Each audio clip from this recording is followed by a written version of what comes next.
Здравствуйте. Здравствуйте. Скажите, пожалуйста, чем вы здесь занимаетесь?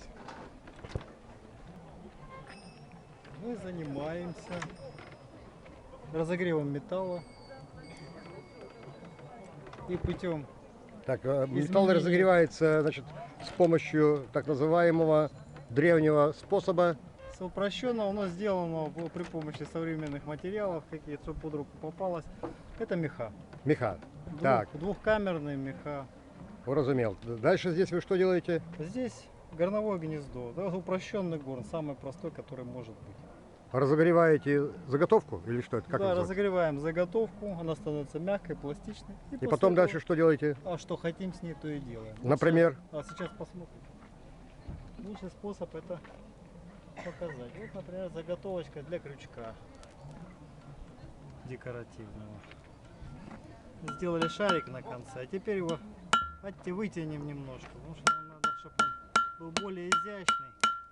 Так, немножко погромче чуть-чуть. Значит, это называется процесс вытягивания. Вытягивание, да. Вытягиваем. Лучше вытягивается, конечно, вот здесь, потому что рог наковальни имеет округлую форму. Какой ты молодец. Кино про меня снимает. Так, молодец он, молодец. Роман молодец.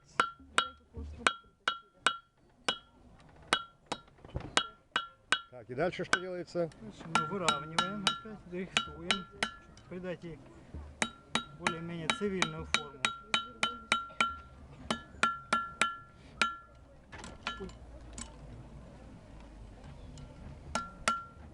Так, это заготовка под что? Под подкову. Вот, формируется шип.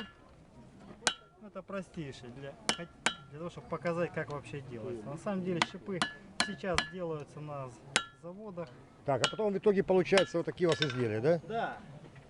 Можно и на этом. Можно на этом. Резюме такое. Да. Так, а то у вас что за знаки? Знаки льва или овна? Это называется перевод с греческого завиток или валюта. Знак валюты? Не знаю, валюта. Ну, взята, валюта как раз и взята, потому что валюшин это завихрение или завиток. Спасибо, Роман.